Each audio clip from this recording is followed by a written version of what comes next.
So thank you again for joining us tonight to talk about the Jews of the South and what it is like to be a Southern Jew now and in the past. I'm Philissa Cramer. I'm the editor of JTA. I've probably seen many of you before. I'm also a secret Southerner, born and raised in North Carolina, though I haven't lived there since becoming an adult. My parents are still there. My brother has a farm in North Carolina.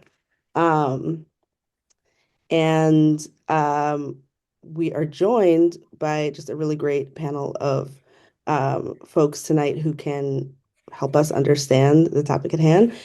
This topic, emerged was this came together really quickly because just about 10 days ago, a fire tore through Beth Israel congregations, the only synagogue in Jackson, Mississippi. And um, we have we have folks here from Jackson, which we're really glad about. I think for many in the Jewish world, if we knew something about Jackson, it was, oh, it's really important, the civil rights movement. Maybe if we were really paying attention, we would know there was a water crisis recently.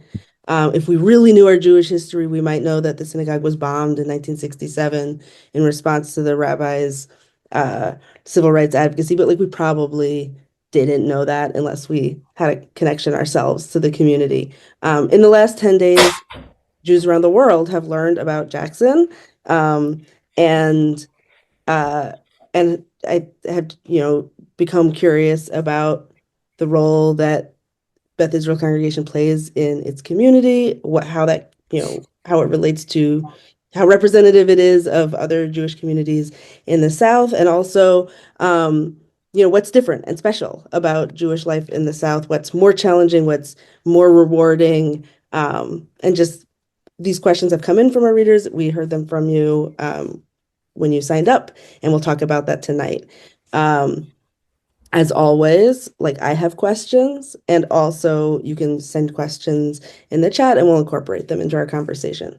So we have with us tonight two people you knew about and two people you didn't. So we have here that we'll go with the folks that you knew about first. We have Shari Rabin, an associate professor of Jewish studies at Oberlin College, whose most recent book, it came out just last year, is The Jewish South and American History.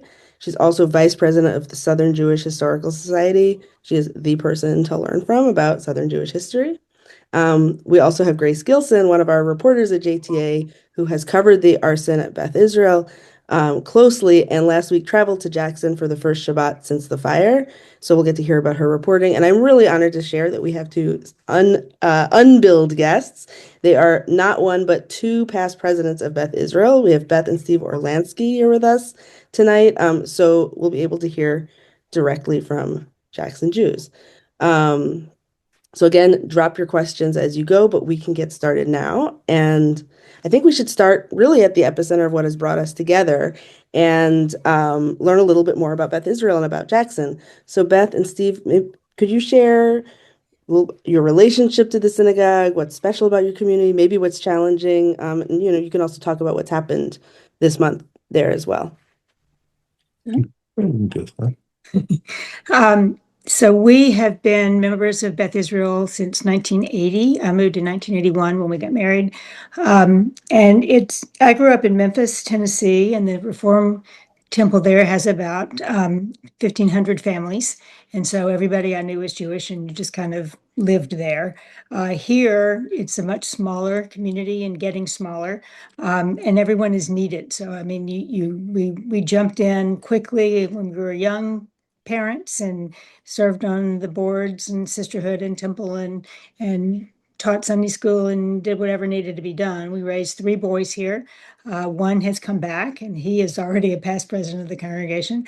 And then we have one in Philadelphia, Pennsylvania, and one in Austin, Texas.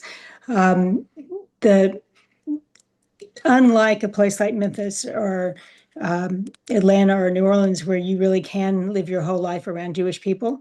In Jackson, it's a much smaller part of the community. So we've always been part of the wider Jackson community, as well as being centered religiously at Israel. It's been a real haven for our children to be able to be surrounded by Jewish kids once a week or twice a week whenever they come to temple. The Jacob's Camp, which is part of the Union for Reform Judaism, is 45 minutes from us.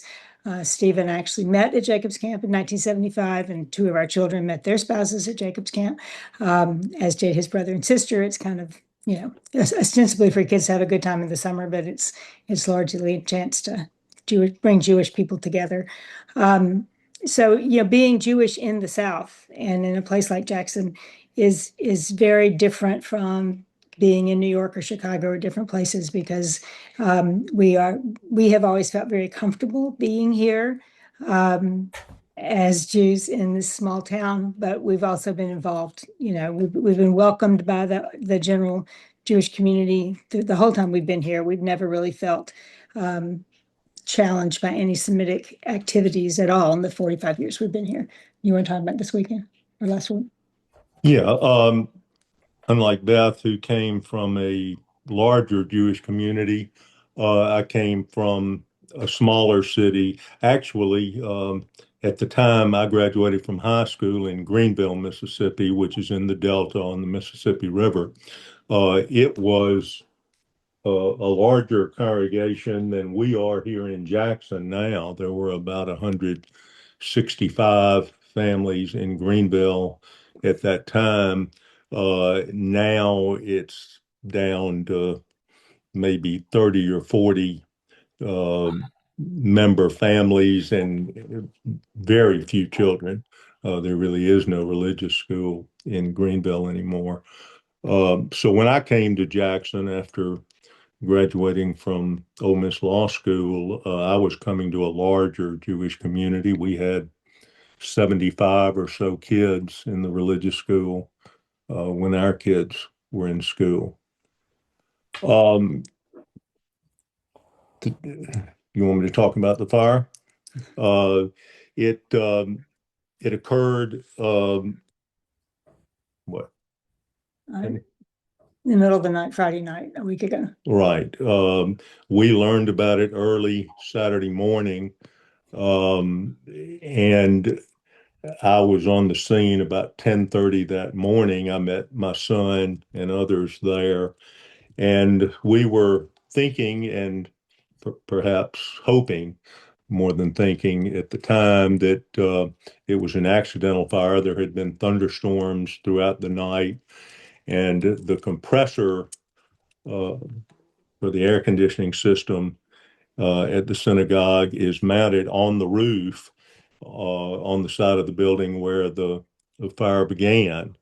And it seemed plausible to us that lightning could have struck the compressor and caused an electrical fire.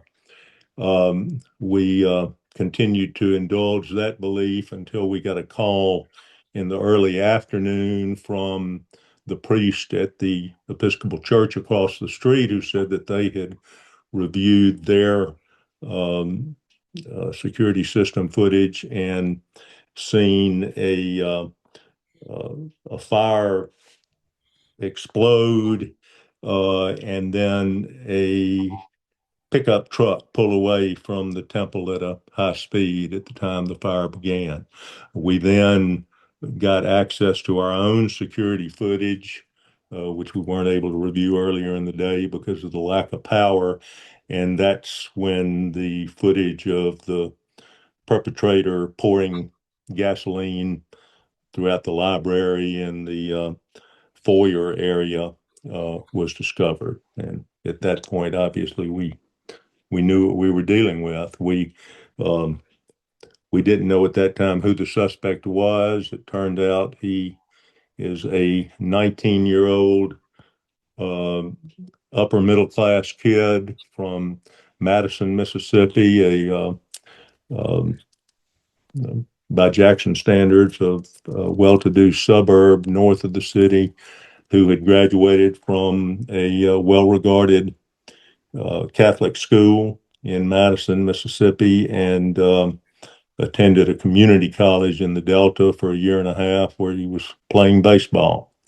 So he was not exactly the type of suspect we would have expected.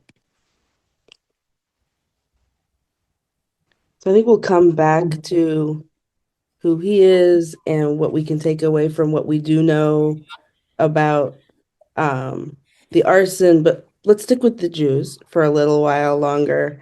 And uh, I guess, Shari, we zoom back in time, also out in geography? We just heard about Beth Israel. Can you talk a little bit about, how Beth Israel fits into the broader history and context of Jews in the South? Is that typical? What do we know? Yeah, I mean, I think, I'll start by just saying that there's been a presence of Jews at least since the 1690s. So, for hundreds of years, Jews have lived in the region we now call the South.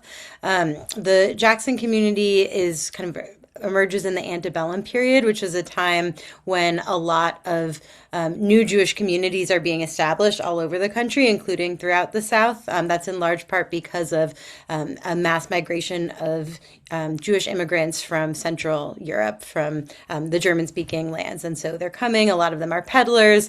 They're seeking out kind of new frontier places where they can get a foothold, and places in the South that are sort of, on the up and up as New Orleans is becoming a major metropolis, and the cotton sort of system and as moving westward, these become attractive places for Jews to settle. So, and at that period, there's many small Jewish communities created. Nobody knows then which is going to be the next Atlanta and which is going to, have a Jewish presence for just a few years. And so this is one place where Jews settled and established businesses, and in many ways similar to other places in the region. Of course, it's also the state capital, right? So there's that context locally as well. It's also interesting to me the fact that Beth Israel has always been the only congregation in Jackson, and that's kind of unusual. That's actually one of the things that Jonathan Sarna in his book, when he's talking about the beginnings of the United States and how it affected Jewish life, he talks about a shift from a synagogue community where there's one shop in town, there's one shul, to a community of synagogues where there's voluntarism and people fight, and then they go start their own synagogue, and then suddenly there's 3 and 4 and 5 synagogues, and it's a different dynamic when it's one synagogue in a community, and so that's something that I think is interesting in Jackson. And it's worth noting too, there are other Jewish communities in Mississippi to this day. In the 19th century, others were also large and important, like Natchez and Vicksburg, but already by the middle of the 20th century, Jackson was the biggest Jewish community in the state, and that's certainly true today as well.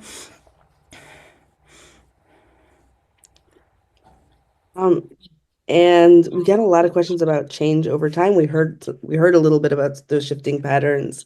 What has changed about communities like Jackson or I guess Vicksburg and Natchez are communities of the past largely. But what have been the broad shifts that you've observed or about?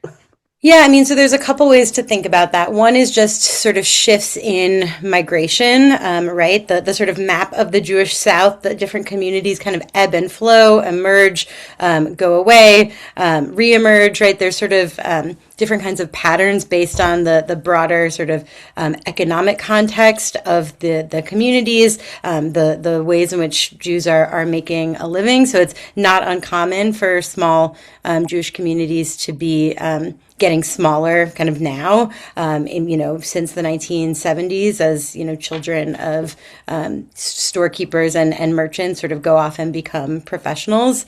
And the other interesting thing it's maybe worth noting about Jackson and about Beth Israel Congregation is it's also home to the Institute of Southern Jewish Life, which came out of the Henry Jacobs camp in the 1980s and is is, its focus is helping smaller town Jewish communities maintain Jewish education and cultural life and the like. So yeah, one thing is just shifts in migration. The other thing is, Southern Jews are of the South, and the major changes and trends of Southern history also impact them. So, slavery is a part of the Jewish experience in these places up until 1865. They're, part of the politics of the places that they live during the Civil War, after the Civil War, during Reconstruction, and they lived under Jim Crow, irked under Jim Crow, had to sort of deal with being kind of insiders and outsiders in different ways at the same time. And then, of course, the civil rights movement and its aftermath also have affected these communities. Oh, you're muted.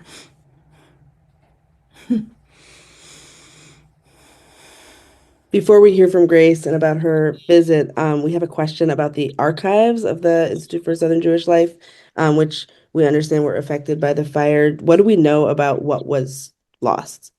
My understanding is the archives are okay. The archives of Beth Israel congregation were housed at the Institute end of the building, and they were in a room. The door was closed, and there was a locked cabinet, and it wasn't fireproof. There was some soot like on the top pages, but I was assured Saturday morning that the archives themselves are okay. That's great news. So Grace, can you tell us a little bit about your visit? You probably, our readers have read your stories, but could you just share a little bit about what you experienced, the conversations you had, and your takeaways from your trip? Yeah, it was really lovely meeting everyone there. It was a really intense and difficult circumstance, of course, but I was just really struck by how open and interested in sharing first about the incident itself, but then also just about what it's like to be, an incredibly small but very historic Jewish community in the South. I had a lot of really interesting conversations with the leadership of Beth Israel, but also with the Institute of Southern Jewish Life. I remember walking through the synagogue with some of Beth Israel's leadership. And one of the things that struck me, which actually came from Beth and Steve's son, Abram, was that something that might be lost from people who aren't familiar with Southern Jewish community or have never interacted with them, never been to the South, is that Southern Jews are 100% Southern and 100% Jewish, and that was a sentiment that definitely dominated my visit there.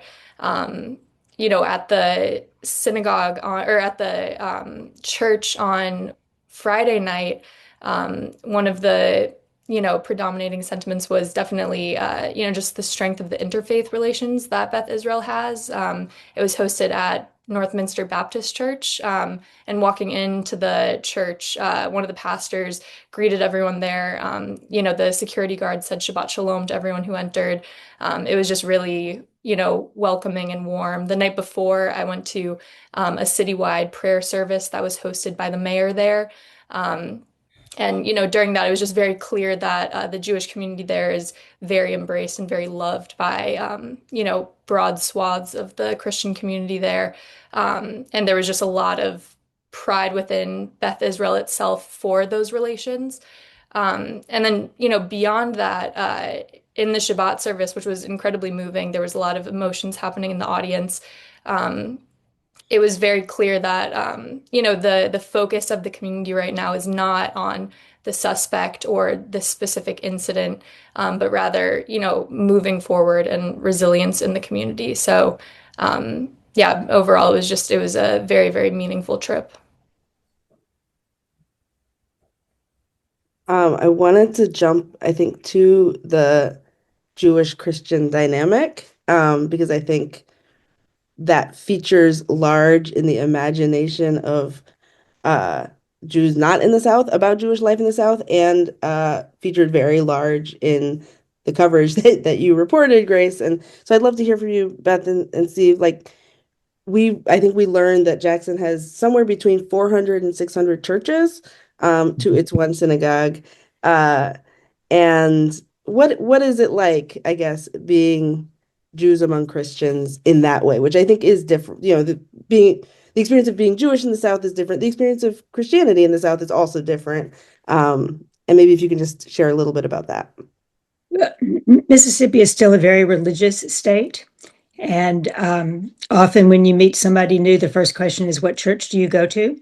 And if the answer is the Jewish church, that's okay. If we say go to the synagogue, and that, as long as you are affiliated somewhere, people just want to put you in your little plot.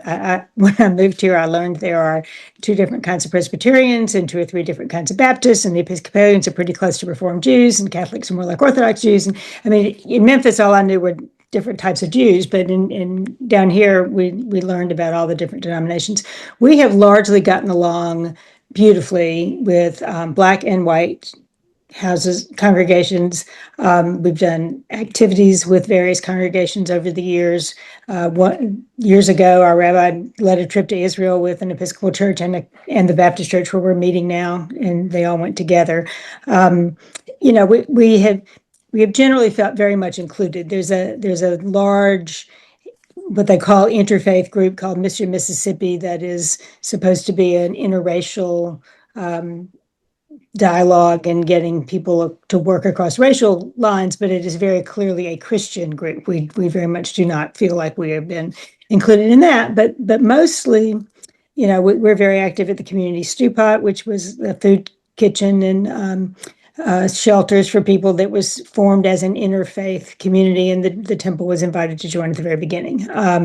We're small. There are a lot of small churches, a lot of great big mega churches, but we have always been able to call on folks to help. When the temple was dedicated in 1967, about 6 months before the bombing, there were ministers from all over the city who came in a procession from the old temple to the new temple. And when the mezuzah was hung by the Episcopal priest and the Catholic bishop, and it has been, we haven't been isolated really at all the whole time we've been here. And is proselytizing a part of the experience that you have or that your children have had in school? What can you share about that? Maybe there's nothing. Not much. I experienced some of that growing up in Greenville myself. I attended public schools in Greenville. I'd say our children have experienced less of that, despite the fact that they all attended St. Andrew's Episcopal School here. That's a school that, despite its church affiliation, is very conscious of religious diversity, and they were often asked to discuss their Jewish observances and holidays in classrooms, as were the Muslim and Hindu children in the school. So that was a very comfortable place for them. There is some, well, quite a lot of ignorance of Judaism in the general population, and even at a place like St. Andrews, which is largely upper middle class, some of the kids didn't really know much about Judaism, but proselytizing was not the, a major problem for our kids. No, our kids started a Hebrew school, Hebrew club at St. Andrews, and wow.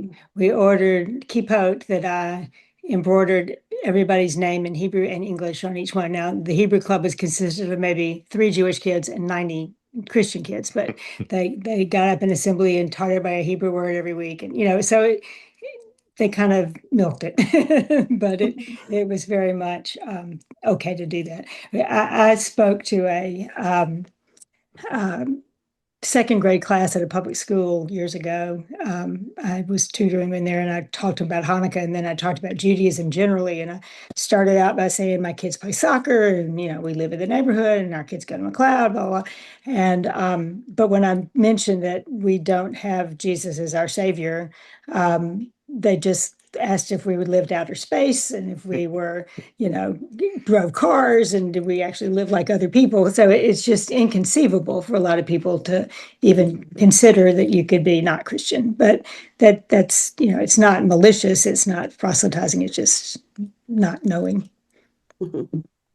I think this is a little adjacent, Sherry, this question, very informed reader question by someone who has read all of your work. Thank you to them.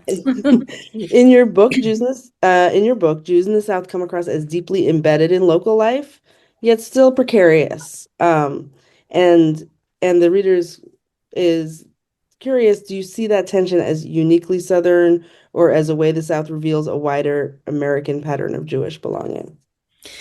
Yeah, I guess the second, that's a sort of major point of the book is that I don't think that the South is like outer space, versus in the broader sort of American Jewish experience. I think there's a lot of commonalities. I think certain things sort of, they come to the fore more when you're looking at the South. They're more obvious, but I think these are patterns nationwide. And yeah, I think what you see is a lot of embeddedness, deep rootedness, at homeness in these communities, but always this difference that can.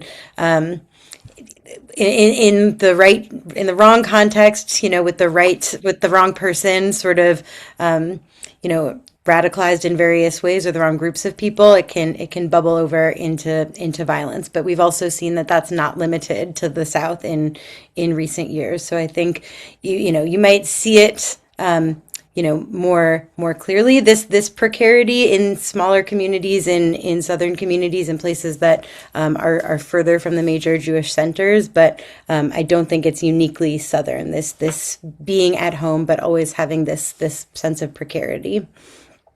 We had a lot of questions about that precarity or perceived precarity, a lot of questions about anti-Semitism in the South. Um, and Beth and Steve, you've already answered one of the questions I had, which was about your experiences with anti-Semitism, if any, prior to the arson. I think you said you really hadn't had any. I think what we know about this incident is really confounding or confusing based on the categories of anti-Semitism that we think about, right? We think about right-wing neo-Nazis. We think about left-wing anti-Israel folks. We think about Islamist violence, and there is classical Christian anti-Semitism, Jews kill Jesus, and we hate Jews. And this is what we know about the alleged arsonist is closest to that last category, but also not, but also like not like are getting a picture of someone who, encountered the wrong stuff online at a time in his life when he was vulnerable to distorted ideas. And like I think we always we at JTA we cover so many incidents of anti-Semitism. We're always trying to fit them into patterns and figure out the broader trends that are out there and what might be done to respond to them or stem them. And from where I'm sitting as a journalist, I don't know that we can get any of that from this incident. I'm curious, Beth and Steve, what the status of the conversation is in the community, how you're thinking about the alleged arsonist and what to make of him. Well, we don't really have the whole picture at this point. We do suspect, though, that he was influenced by Christian nationalists of some form. We don't suspect that uh, he was influenced by his St. Joseph High School education here in Jackson. We have too many friends uh, who attended that school themselves and sent their children there. Uh, that that's not what they teach there, and the bishop, the local bishop of the Catholic Church, and the leadership of the school were horrified to learn that this kid came from there, and very quickly issued strong denunciations of this conduct. Um, this kid apparently, just from the limited text messages we've seen, um, felt that he was a strong Christian advocate, and we really haven't seen that there was any long history of anti-Semitic texts or posts from him, but it appears that recently he took a turn into uh, anti-Semitism. But where that came from, we don't know, but the logical suspicion is that he was influenced by the internet or some other source like that. In 67, we knew it was the Klan. Yeah. And we knew who they were. And the leaders of the congregation helped the FBI catch the ringleaders and went after a group and an individual. This time, it feels very much like a very isolated incident of this kid who was just totally misguided. We assumed that it was because of some sort of internet indoctrination that he said he was due a home run, so clearly his life was not going the way he wanted it to go. The school he went to is predominantly Black. I don't know that this is a white The community supremacist. college. Right. Yeah. Right. Well, and the high school is very integrated, but so it's hard to draw a picture and know exactly what caused this particular thing, but I don't think we can blame it on a group in Jackson. I mean, I'm not afraid any more than I was before it happened. I'm angry and I'm sad, but I'm not really worried about someone finding me in my house or attacking us again. I guess Sherry, or maybe for anyone here, like, is the internet erasing like is the South less distinct? I mean, someone like this can pop up in Mississippi just the same as he can pop up in Pittsburgh or Poway or wherever. Or like I guess, like, how is the South changing because of the flattening of our culture? Yeah, I mean it's interesting. First of all, the Catholic part, because certainly at times in Southern history, Catholics have also been kind of outsiders to Southern societies. The Klansmen who bombed the temple, I'm sure, were the anti-Catholicism was also part of that ideology in a lot of ways at that point. It's interesting that it doesn't appear, right, the Pittsburgh was in part about the congregation's support for Hias and its sort of immigrant rights activism. There doesn't seem to be here any sort of, and in 1967, right, it was the rabbis' civil rights activism. Here, there doesn't seem to have been any sort of, politics on the part of the congregation that we know of thus far that was part of the motive. So that also kind of makes it seem like a bit of an outlier in the broader history.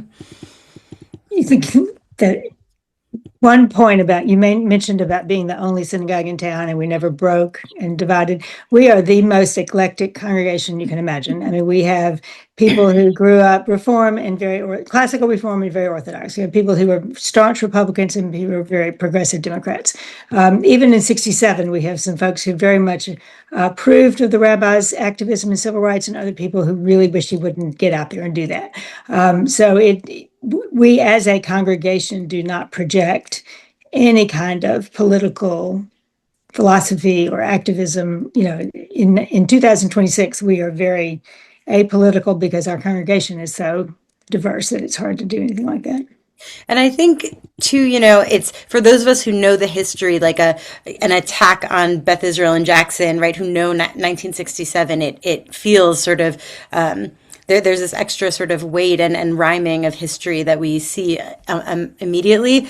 I wonder, do you like how, this is a question for you guys, how sort of present in the broader community is that history? And like, do we think that this guy would have known about that bombing in 1967 even? I'd be very surprised. You know, our closest Christian neighbors know about it. You know, the ones who came to our assistance at that time. But I would be shocked. I mean, I don't think it's taught. Although we have a plaque in front of the building that was put up in the last 5 years that describes the bombing.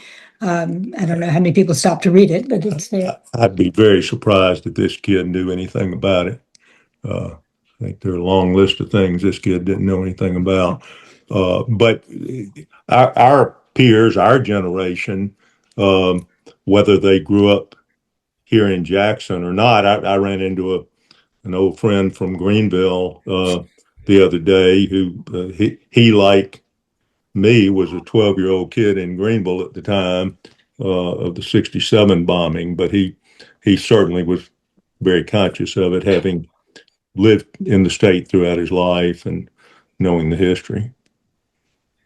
There is a woman on the Zoom tonight who grew up in Jackson. His father was very much involved in all of that in 1967. So she's put a couple things in the chat, but anybody alive today was pretty much a kid at that time. Mm-hmm.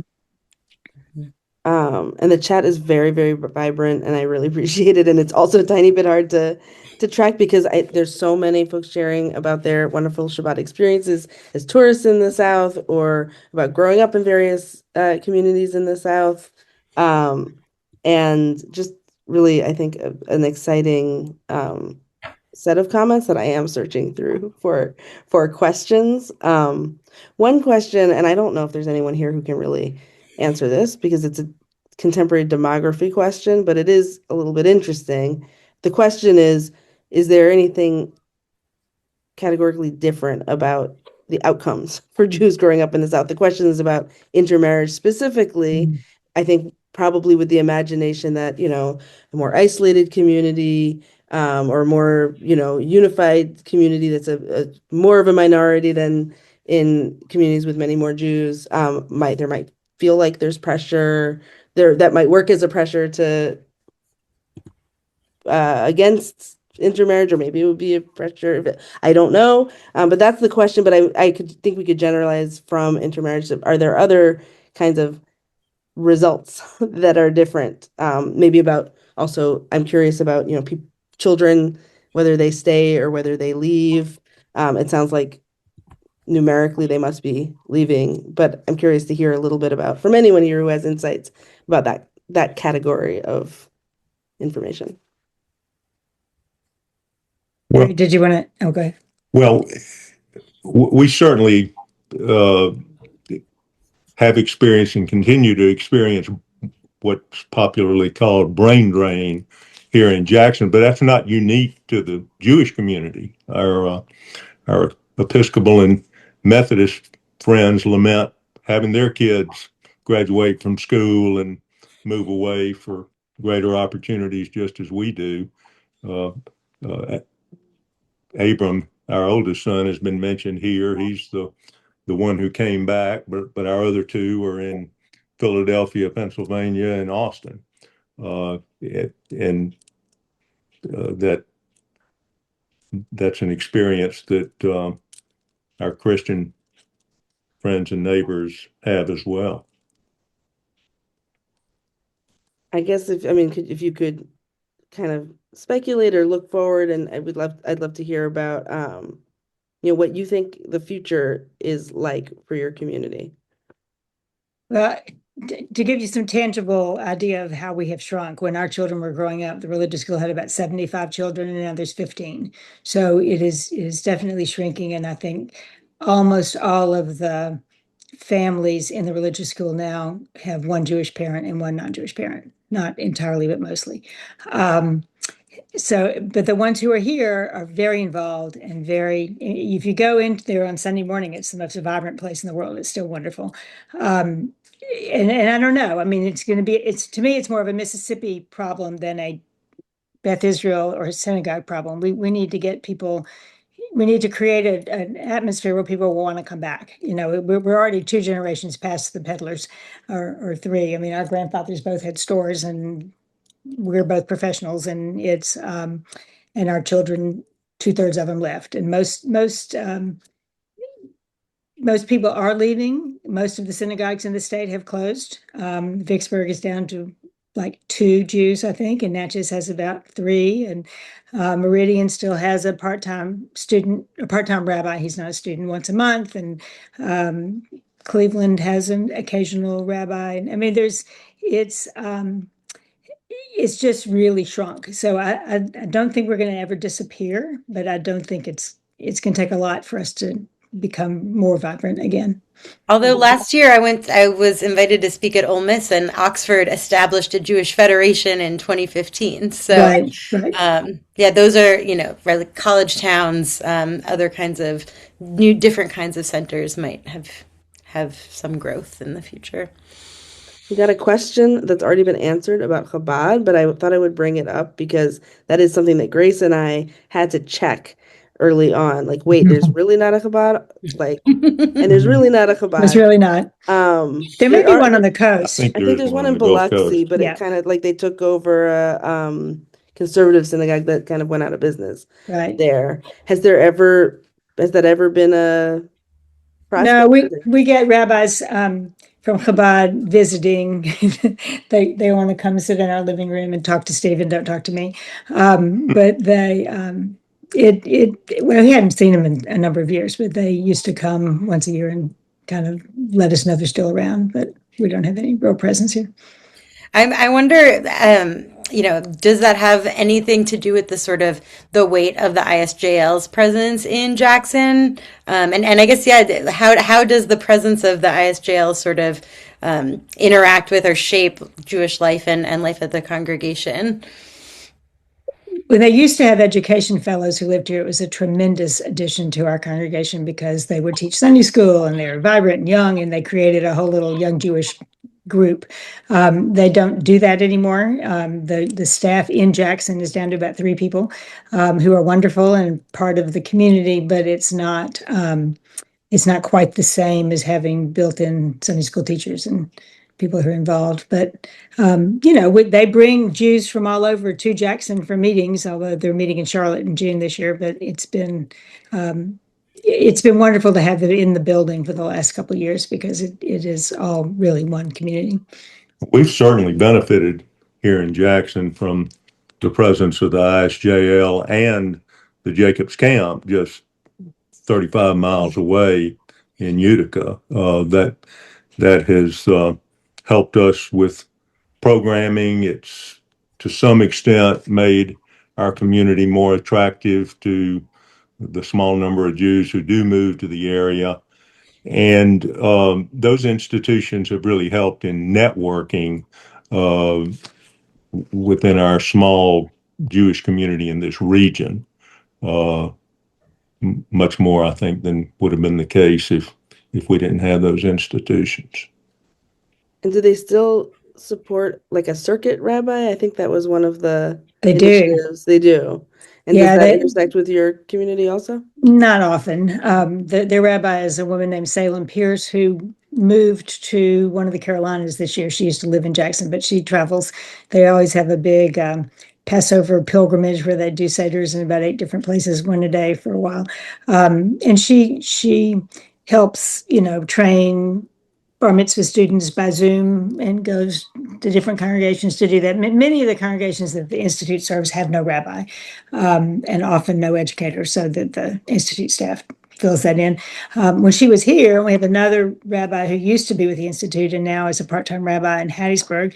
So we actually have 3 rabbis who live in Jackson, which was really unusual, but they're just, connected to the synagogue, but not really part of I want to them. stick with rabbis for a second because in some ways we've been talking about Jackson as, uh, living out a history. And what it really struck me about Grace's report was you are at a cutting edge of trends in the rabbinic marketplace because you've got a devoted lay leader who then has escalated and is now entered rabbinical school with an intention to remain in the community. It sounds like, and that's a trend we're seeing across the country, particularly in smaller communities. And the rabbinic training apparatus is responding to that by offering low residency, extended or part-time training programs.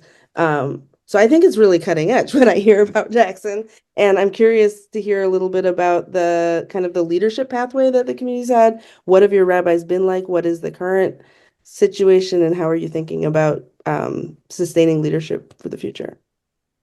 So for most of our history, we would, well, I don't know. Rabbi Nussbaum was here for about 20 years, and then we had someone else for about 13 or 14 years, and people would stay for a little while. But mostly we get somebody on the way up.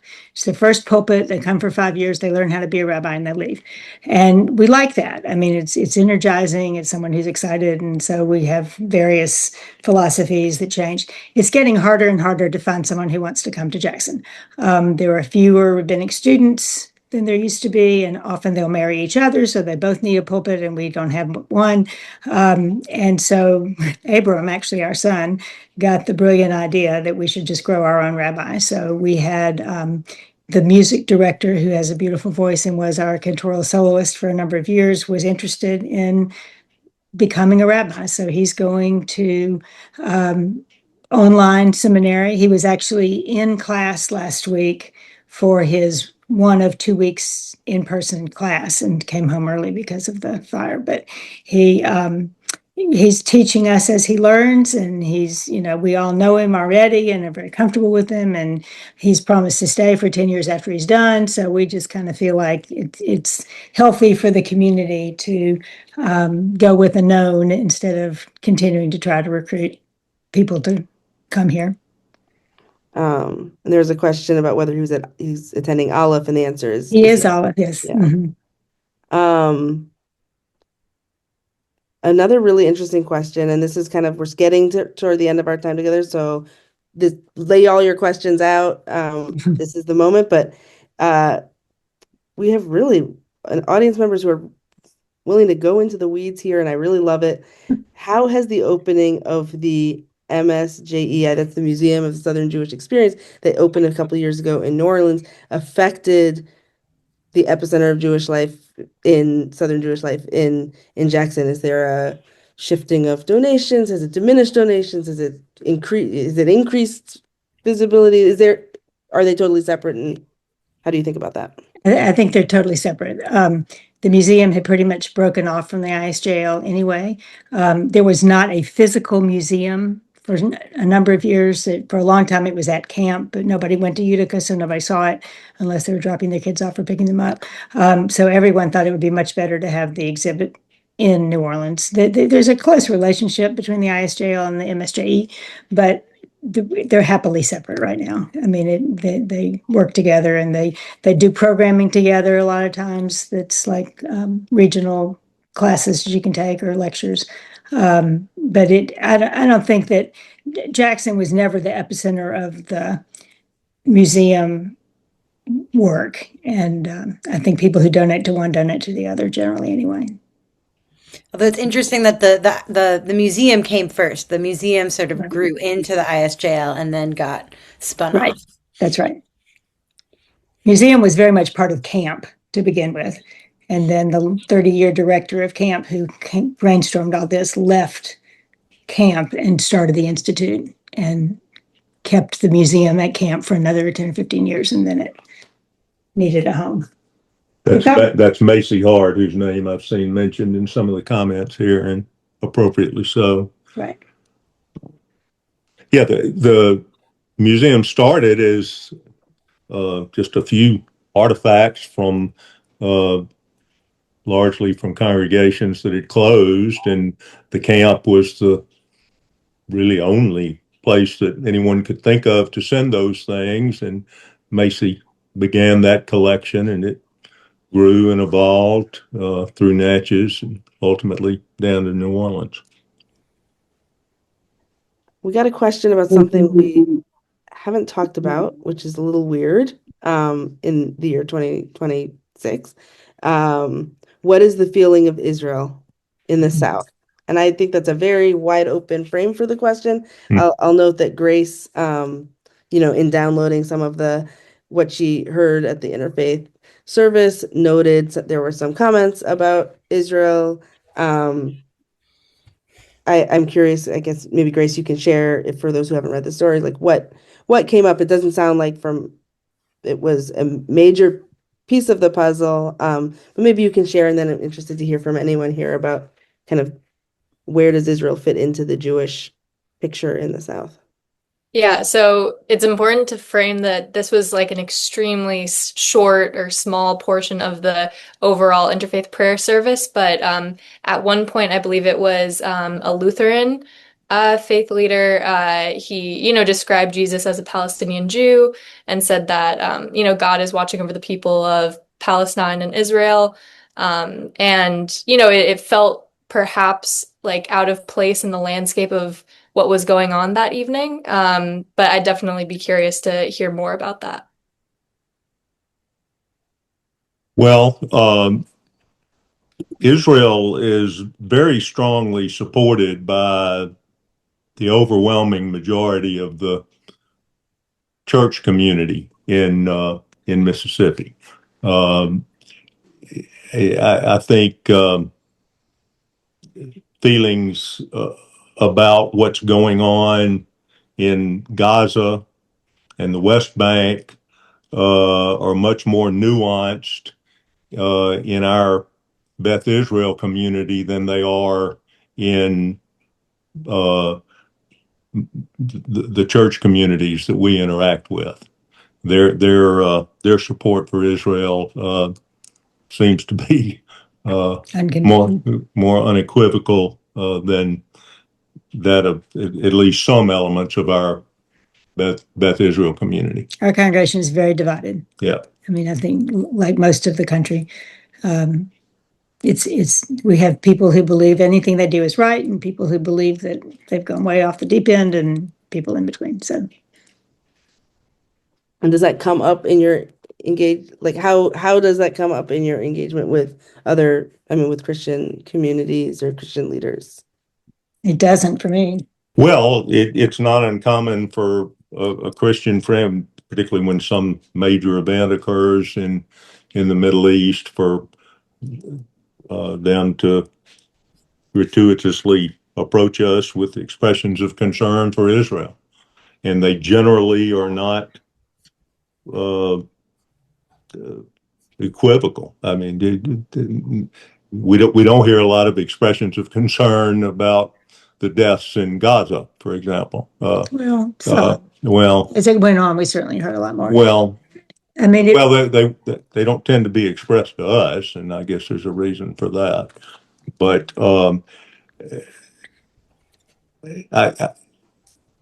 this kind of bleeds over into the issue of anti-Semitism.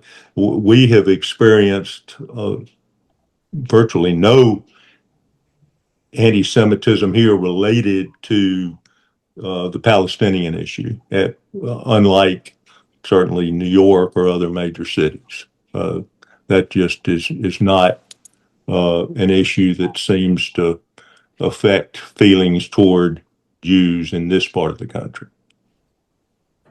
It's fair. We are definitely coming to the end of the time. We have one big question. You've given a lot of yourselves to us, Beth and Steve. We'd love to hear about, what your community needs from Jews elsewhere right now. And if we can then zoom out for everyone, to kind of generalize that about what can Jews outside of the South, what should they do? What can they do to help Southern Jews maintain their small but mighty communities? And also, what can we all outside of the South be doing to learn from Southern Jewish communities on an ongoing basis? I think we want to hear from you, Beth and Steve, but I think everyone could probably weigh in there a little bit. That's a big question, yeah. On the narrow part as to what we need right now, there has been just a remarkable outpouring of support. Everyone wants to do something. Everyone wants to help. We've had offers of library books from all over the country, and we don't need library books right now. We will rebuild our library. We'll figure that out.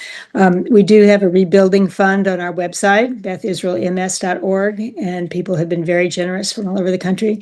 It's a week out. We're trying to figure out what's salvageable and what's not. I did want to mention the Torahs, because there's been some publicity about that. There were 2 tiny Torahs in the library that were incinerated. The Holocaust Torah was behind glass, and it's fine. It was already burned in the Holocaust, but it's fine. And then our 5 main Torahs were rolled out at the church on Sunday, according to the instructions of the Sofer, and they're wrapped in cloths, and we'll have to wait and see. Hopefully they were going to be okay.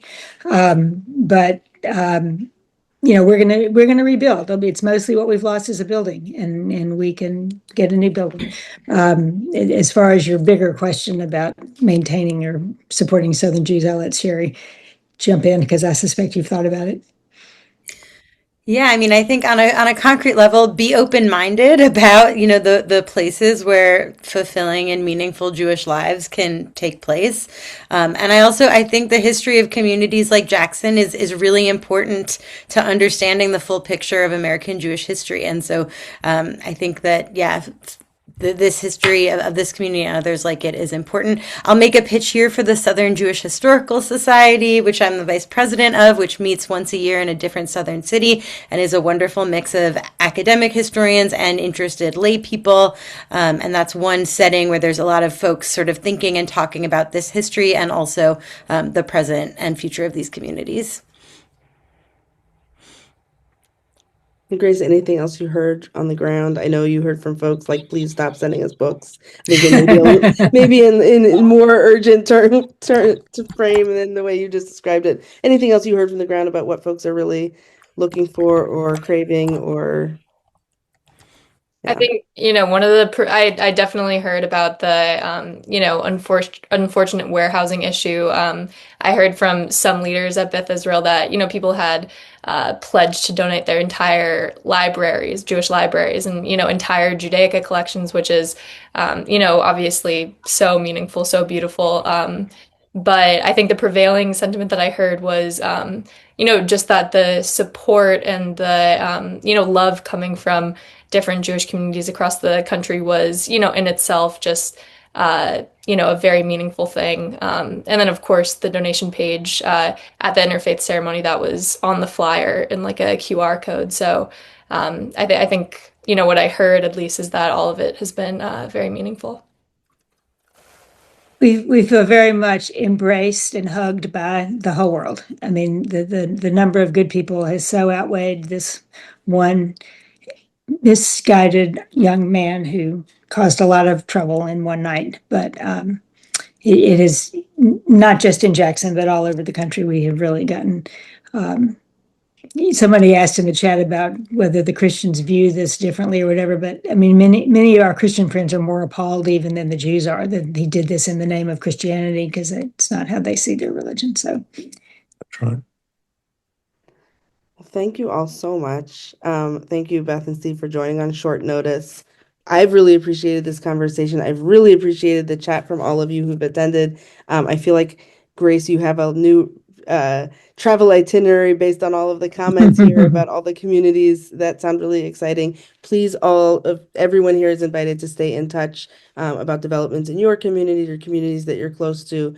We at JT are really committed to covering the full breadth of Jewish life in the United States and beyond. And it's been exciting to learn about Jackson, and you should stay tuned for more. So thank you all. Thank Thank you. you for your interest.